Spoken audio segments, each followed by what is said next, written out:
새벽에 우리가 함께 볼 말씀은 시편 30편 5절부터 12절까지입니다.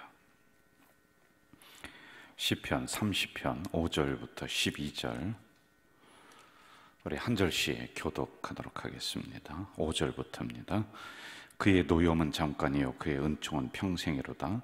저녁에는 울음이 깃들일지라도 아침에는 기쁨이 오리로다.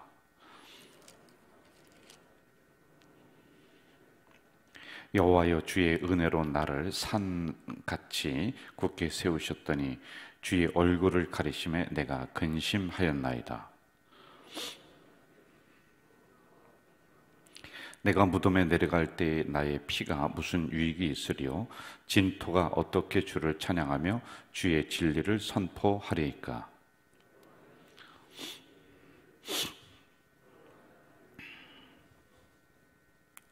주께서 나의 슬픔이 변하여 내게 춤이 되게 하시며 나의 베옷을 벗기고 기쁨으로 띠우셨나이다.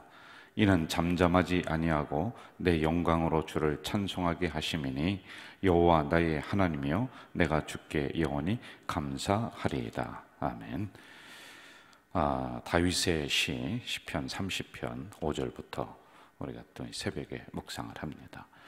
한 10년 전인가요? 15년 전 인도 스리랑카로다가 이제 파도가 쓰나미라고 그래. 해일이 막 밀려들어서 수십만 명이 거기서 죽은 일이 있었습니다. 제가 거기 선교를 가 있었기 때문에 그때 뉴스를 보면서 굉장히 저도 안타까워하고 또 마음이 안 좋았더랬습니다. 그런데 이 쓰나미라고 하는 이 파도거든요. 이제 물이 막 덮치는 거예요. 이게 어떻게 일어나느냐 하면은 저 멀리서 바닷 가운데 그 속에서 용암이 이제 분출하는 거예요. 지진이 일어난다든지 폭발이 일어나요. 그럼 거기서부터 파도가 이제 치기를 시작을 하는 거예요. 처음에는 작은 파도였는데 이게 가면서 이 파도가 더 커지는 겁니다. 그래서 육지를 향해서 이 파도가 막 달려들고 하는 이러한 쓰나미 현상이라고 하는 거예요.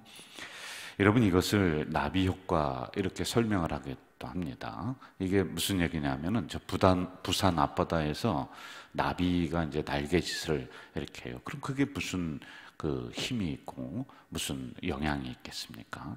그런데 그때는 아무런 영향이 없는 것 같이 아주 미미한 날개짓이었는데 이게 가면서 점점 그게 커지고 더 커져서 저 미국에 가서는 큰 태풍이 된다라고 하는 이런 이론이에요. 그러니까 무슨 일이든지 작게 시작을 했는데 나중에는 꽤 크게 된다. 이제 긍정적인 면에서도 그렇습니다. 근데 부정적인 면에서도 이 작은 것 같았었는데 결국에는 엄청난 큰 그 어려움이 온다. 그리고 엄청난 사람들이 죽는다라고 하는 이런 겁니다.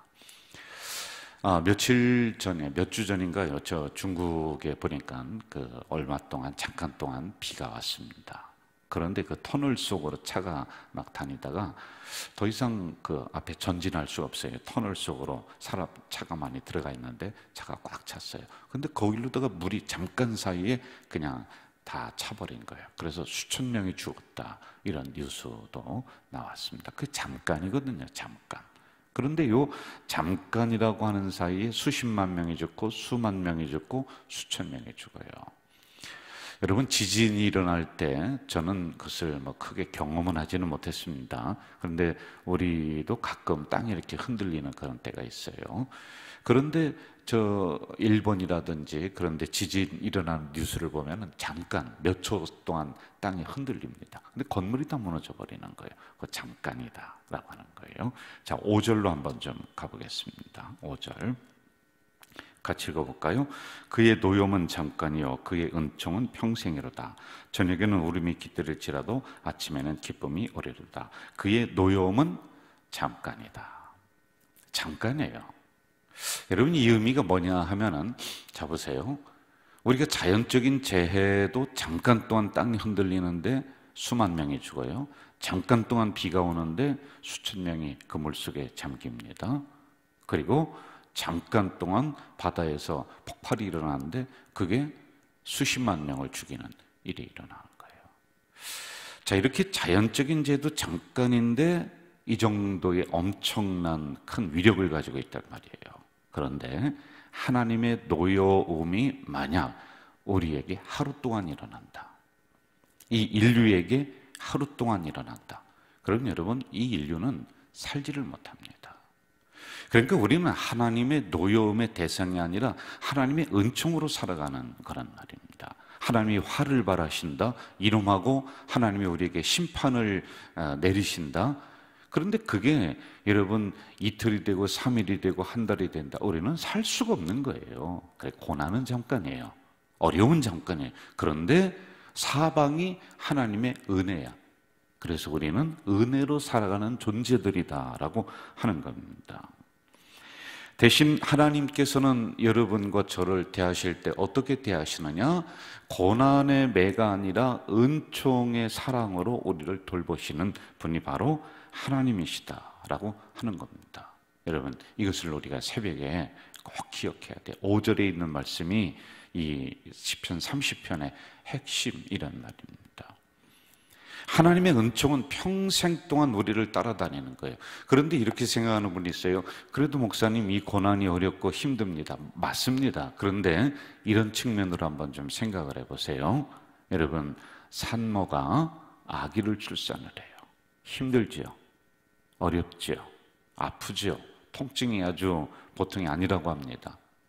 그런데 그 잠깐 동안 어려움을 참으면은 새 생명에 대한 기쁨이 있단 말입니다. 그래서 그걸 보면서 참는 거예요. 여러분, 우리에게 오는 고난은 잠깐이다. 저는 이러한 측면을 가지고 제가 이 코로나 때 우리 성도들과 함께 기도해 나가는 거예요. 하나님이 이 부분을 더 이상 오래 끌고 가면 안 되겠다. 만약에 이게 여러분 2년, 3년 앞으로 계속 간다, 그러면 제가 볼 때 인류는 살아남기 어려울 것 같은 그런 느낌이 든단 말입니다. 하나님, 여기서 멈춰주시고 다시 우리를 은총으로 대해주세요. 은혜 아니면 우리는 살아갈 수 없는 존재들이에요. 여러분과 저는 하나님의 은혜로 살아가는 존재다. 이 새벽에 여러분, 저는 이 말씀을 꼭 붙잡고 좀 기도했으면 좋겠다라고 하는 이런 생각이 듭니다. 어젠가요? 어느 장로님에게서 저한테 전화가 왔어요. 그래서 목사님 많이 힘드시죠? 저희들도 사업을 하는데 매출이 이렇게 줄어들고 힘들지만은 목사님 조금만 더 견디세요. 그래, 오히려 그분이 저를 위로하는 거예요. 그러면서 그분이 뭐라고 하느냐면은, 목사님 동굴과 터널의 차이를 잘 아시잖아요. 그래서 제가 그랬어요. 저 잘 모르니까 한번 설명해 보세요. 그랬더니 그분이 그러는 거예요. 동굴은요, 입구가 있는데 출구가 없어요. 그래 들어가면서 더 캄캄해져요. 그런데 터널은요, 깜깜하지만은 가다 보면은 저쪽에 출구가 있어서 환한 빛이 있어요. 목사님, 조금만 우리가 견디면은 이 터널처럼 우리가 밝은 아침에 태양을 맞이한다는 거예요. 야, 제가 알고는 있었지만은 참 우리 교회 장로님답다, 이런 생각이 제가 들더란 말입니다. 여러분, 맞아요. 하나님은 우리에게 고난을 주시되 잠깐 주시는 거예요. 이 터널과 같은 어두움, 흑암을 우리가 걸어가다 보면은 밝은 태양빛이 우리에게 환하게 비춰주는 하나님의 은혜가 우리를 감싸주시는 이러한 역사가 반드시 일어날 줄로 믿습니다. 여러분, 5절로 다시 한번 가서 한 번 더 읽어봅시다. 5절 같이 읽어볼까요? 시작.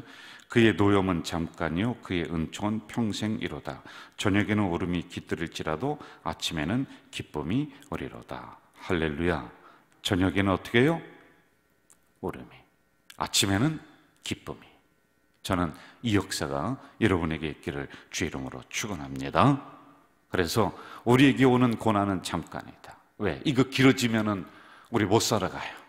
하나님의 은총은 평생 우리를 감싸고 가는 줄 믿습니다. 저녁에 어려움이 잠깐 옵니다. 그러나 아침에는 또 밝은 희망의 태양빛이 우리를 비춰주시는, 은혜의 빛이 여러분과 저를 환하게 비춰주시는 이 역사가 일어날 줄 믿습니다. 우리 6절로 한번 좀 가보겠습니다. 6절 같이 읽읍시다. 내가 형통할 때에 말하기를 영원히 흔들리지 아니하리라 하였도다. 자, 이게 무슨 말씀이냐면은 이제 교만하지 말라는 거예요. 형통할 때 영원히 흔들리지 않는다. 내가 잘 나갈 때 나는 쓰러지지 않는다. 안 해요. 서 있다라고 하는 사람은 넘어질까 조심해야 되는 거예요. 전도서 7장 14절 이렇게 말씀하고 있어요.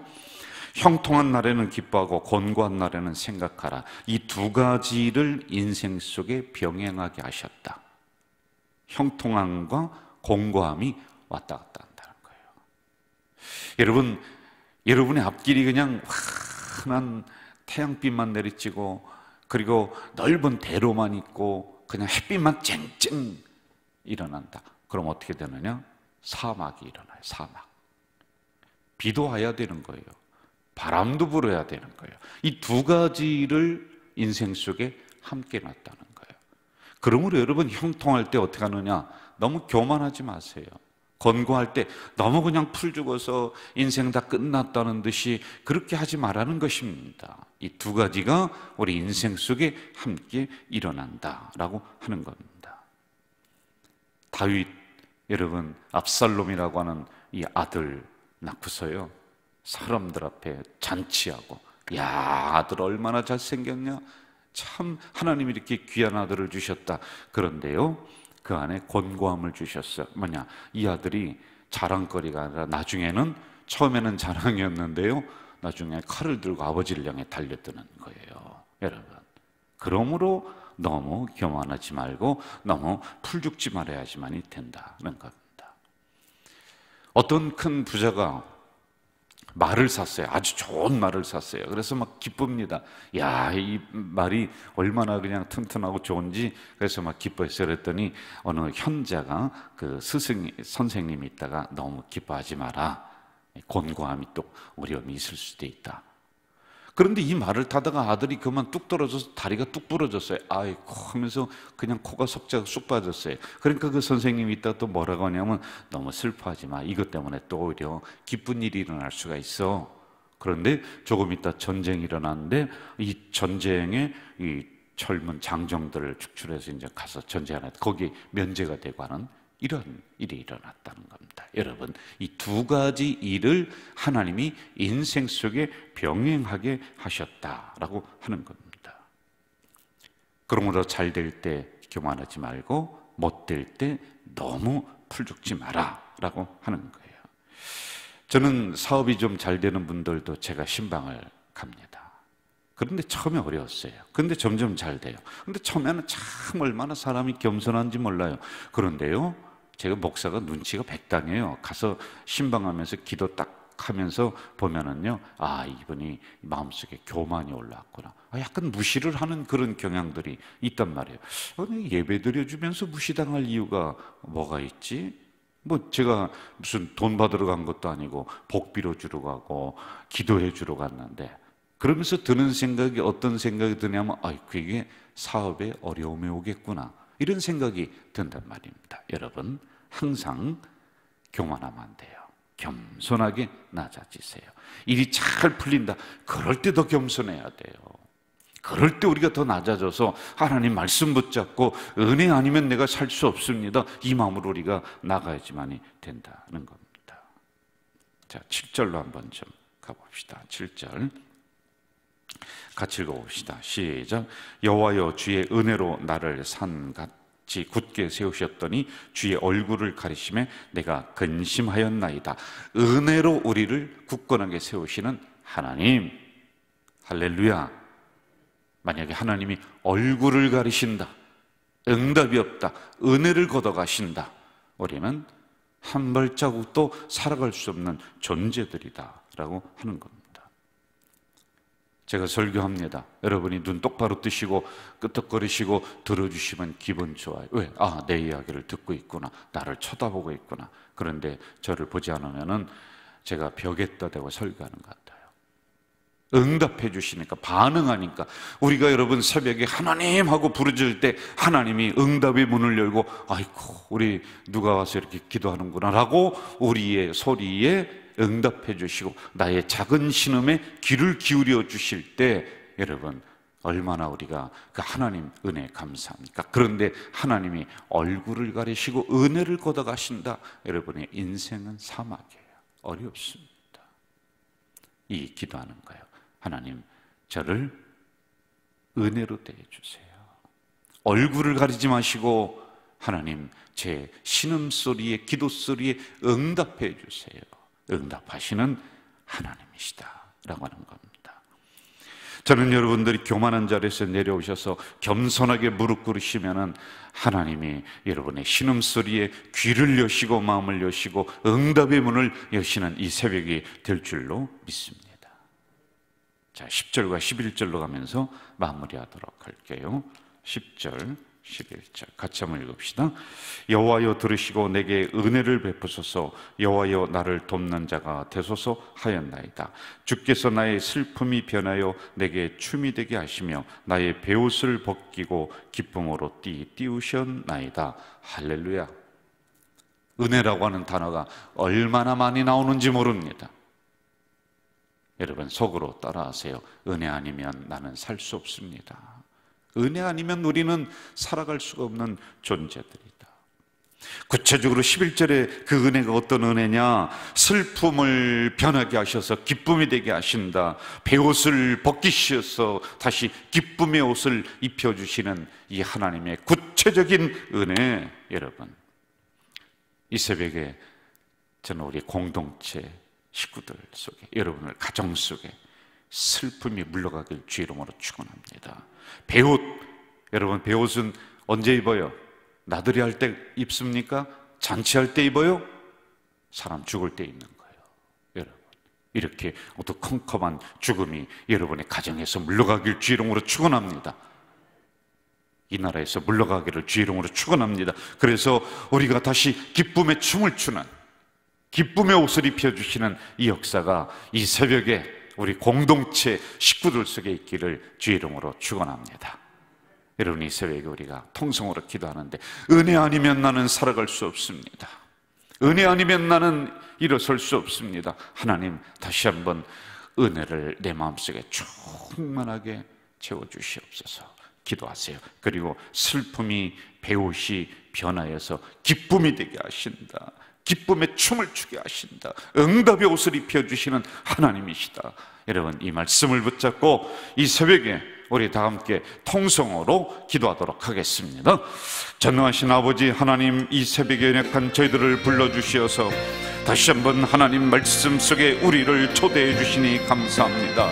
오늘 주시는 말씀, 그 노여움은 잠깐이다. 고난은 잠깐이다. 하나님, 이 노여움이 평생을 가든지 아니면 한 달을 가면 인류는 살아갈 수 없습니다. 이 노여움과 고난은 잠깐 있다 사라지는 것이요, 하나님의 은혜가 우리를 장악하실 줄 믿습니다. 하나님의 은혜로 우리가 살아갈 줄 믿습니다. 하나님의 은혜가 우리를 충만하게 채워주시옵소서. 은혜로 우리를 이끌어 주시옵소서. 은혜 아니면은 내가 살아갈 수 없고 은혜 아니면은 내가 설 수 없는 존재입니다. 오 주님, 하나님의 은혜가 은총이 나를 평생 동안 끌고 가 주시옵기를 간절히 소원하오니 하나님, 이 시간에 고난이 물러가게 하시옵소서. 노여움이 물러가도록. 그래서 하나님의 은혜가 다시 한번 우리 가정을, 우리 교회를, 그리고 우리 개인을 주장해 주시옵소서. 아버지 하나님, 또한 간절히 기도합니다. 하나님, 슬픔이 변하게 하시옵소서. 베옷을 벗겨 주시옵소서. 슬픔의 옷을 벗겨 주시옵소서. 가난의 옷을 벗겨 주시옵소서. 고난의 옷을 벗겨 주시옵소서. 슬픔이 변화해서 춤이 되게 하시고 베옷을 벗기고 기쁨으로 우리를 띄우시는 하나님이신 줄 믿습니다. 구체적으로 이러한 은혜를 우리에게 주시는 하나님이신 줄 믿사오니, 오 전능하신 아버지 하나님, 이 새벽에 그 역사가 일어나도록 우리 하나님 은혜를 베풀어 주시옵소서. 이 새벽에 부르짖어 기도하는 심령들마다 만나 주시옵소서. 이제 마음의 소를 가지고 개인적인 기도 제목을 가지고 하나님 앞에 부르짖어 기도하는 주의 백성이 여기 있사오니, 주님, 이들이 응답받고 돌아가는 이 새벽이 되도록, 마음에 기쁨이 일어나며 돌아가는 이 새벽이 되도록 주님 도와 주시옵소서. 슬픔이 이제 물러갈 줄 믿습니다. 배옷이 물러갈 줄 믿습니다. 어려움이 물러갈 줄 믿습니다. 질병이 물러갈 줄 믿습니다. 이 새벽에 하나님이여 우리의 기도의 입술을 열어 주시옵소서. 열어 주시옵소서. 주여 도와주시옵소서. 주여 도와주시옵소서.